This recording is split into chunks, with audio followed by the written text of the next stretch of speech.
Hi, my name is Jake Herman and I'm a business student at RMIT.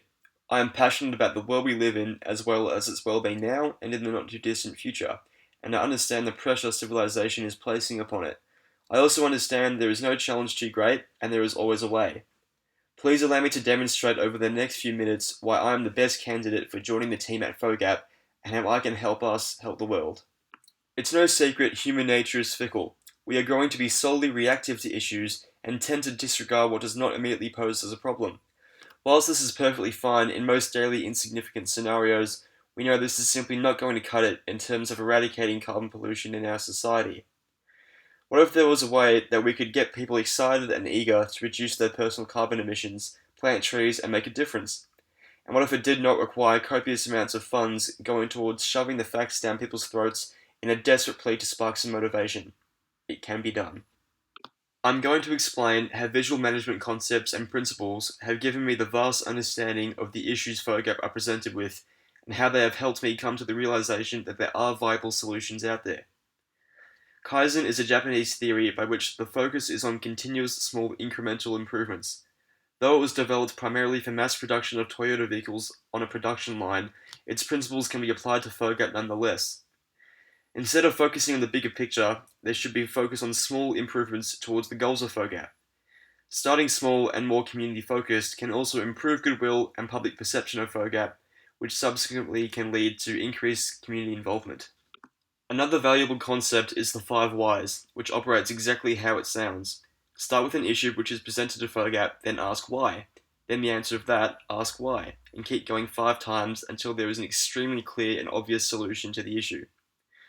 Finally, the third principle which I believe would be of use is simply focus groups and interviewing not only stakeholders, but also regular people who may not be aware of Fogap or carbon pollution in the world.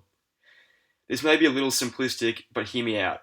The basic understanding of locals' honest points of view can be the most effective and eye-opening tool for solving issues. Because once the community perception is understood, then there is an advantage for tailoring our services to them, as we have perfect consumer knowledge. We can then segment a marketing strategy to various demographics, not just in Melbourne, but even nationwide. With my interpersonal skills and contacts, I can act as a vital source for helping Fogap reach new clientele, thus increasing awareness and financial support for the carbon offsetting program to be launched in 2017. Now I'm going to answer the questions you have asked of me. Number 1, my position on global warming is that it's obviously happening and we should all be aware of it and proactive in doing our part to try and prevent it. The fact that it's receiving such little mainstream media coverage is absolutely absurd in my opinion. 2, well, in my opinion, renewable energy is the future. I have solar panels in my own home. It's one of the best investments we've made. I think the government rebate on solar energy for Australian households should be higher because it's such an important and good initiative. Number 3.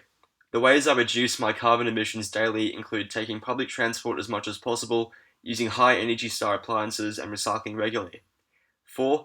My passion about the health of the world is extremely strong. Ask anyone close to me, it's an issue I hold very, very close to my heart. 5. My main message to others about my renewable energy and global health passion is that it's easy to have, easy to contribute, and easy to make a difference, so why not feel good about it and join in? Number 6. So the unique skills I bring to the team include my ability to read people and situations with ease, my ability to send a message to people in a down-to-earth and straightforward way, and my ability to work hard towards things I feel passionate about. 7. If I were an animal, I'd be a lion because I'm independent, wise, and I feel I'm a strong natural leader. 8. If I were a colour, I'd be light blue because I'm easygoing, laid back, and personable. Number 9. If I were a city, I would without a doubt be a mixture of Melbourne and New York, as I hold the mixed characteristics of creativity, deep thinking. I'm relaxed when I can afford to be, but also very driven and super focused when I'm working. 10. If I were a car, I'd be a black 1969 Cadillac Eldorado, because I'm distinguished, low-key, and very resilient. 11. If I were a food, I'd be a chicken parmigiana with the chips not underneath, but on the side, and I cannot stress that part enough. The reason I'd be a chicken parma is because I'm there when you need me, always a good choice, and you can't go wrong with a parma.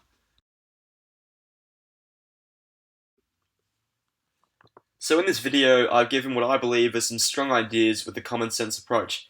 I've given some insights into what I'm like as an individual and the passions which drive me each and every day. I know I'd be a good candidate to help with the carbon offsetting program at Fogap, and all I need is the opportunity to prove my worth and how I can help make a difference to Australia.